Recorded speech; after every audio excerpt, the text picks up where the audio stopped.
Raider Nation, what's the deal, man? Once again, it's your guy PanamaFargo, and I'm back to y'all live with another episode of the Raider Rundown.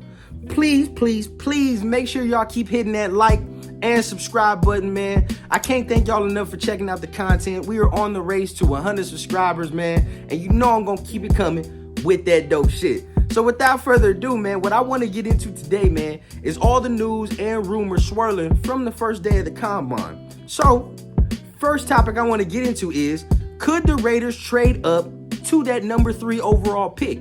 We all know that the Bears are open for business in that number 1 spot, so we know a quarterback needy team will try to move up there to do it. So if they do trade for the number 1 spot, we know the Texans are going to take a quarterback. Should the Raiders trade up to number 3 to select the guy they want? Because pretty much what we're hearing is that the first 2 spots of the NFL draft could very well likely be a quarterback. And if that's the case, the Raiders' options would be dwindling as far as who they could get under center for this next year. So, should the Raiders move up and secure who they want to secure? I don't think it's a smart play for us right now, man. I don't think that we're in the position to move up for the amount of capital we would have to give up to move up to that number 3 spot. We might have to sit there at number 7 and we're at the mercy of every other team that picks before us. Now, if there's a Bryce Young on the board, if there's a CJ Stroud on the board at number 3, you have to really legitimately think about moving up. And those are the only 2 dudes I would move up for.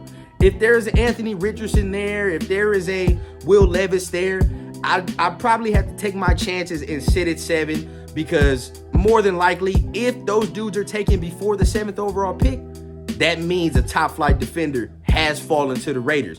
So we don't know. We might be in a prime position, but I feel like if it's not for Bryce Young or CJ Stroud, I don't think we should move up to number 3.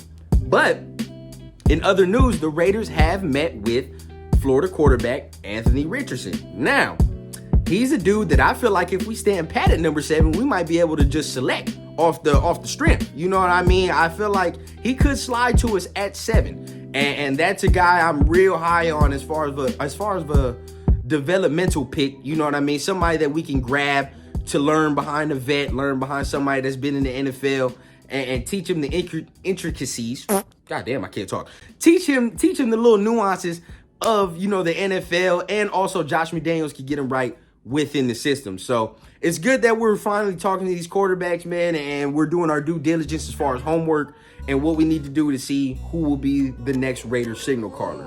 Now, transitioning to the defensive side of the ball, man, yesterday was jam-packed with talent as far as the NFL Combine, man. Yesterday we had the D tackles, the edges, and the linebackers there yesterday, man, and it was a lot of athleticism on display yesterday, man. I mean, when you're talking about the D tackles, the D tackle from Pitt looked amazing. You know, Brian Brzee from Clemson showed some real good burst, explosiveness. You know what I mean? And the linebackers, I've been talking about the linebackers pretty much all season. It's a very deep class, from Trenton Simpson to Drew Sanders to Henry To'o, Noah Sewell. I mean, bro, there's linebackers across the board that the Raiders can be grabbing, which is why I feel like we will be going young once the time comes. But, I mean, just looking at this draft class, if this is the draft that you need defense, we are in the right draft, because there is a lot of talent to stockpile within this draft class, man. I feel like you can get somebody in the 3rd round that'll give you a quality starter from this class. So, you know, it's real good to see a lot of athleticism on display. I know today, you know what I mean, we'll be getting some more from the defenders. So I'm very curious to see what the corners do. You know what I mean? Because we got to watch the corners in the secondary. So I'm very curious to see what goes on there. But, you know, that so far, I feel real good about where the Raiders are and what the Raiders will be doing. But, you know, that's all your Combine notes and updates from the first day. I will be back again to update y'all on day 2 of the Combine. So stay tuned for the channel. And, you know, the day we all looking forward to, Saturday, I will be making a video before the quarterback's throw or after the quarterback's throw, depending on how the day shakes out. So, you know what I mean? Stay tuned for that.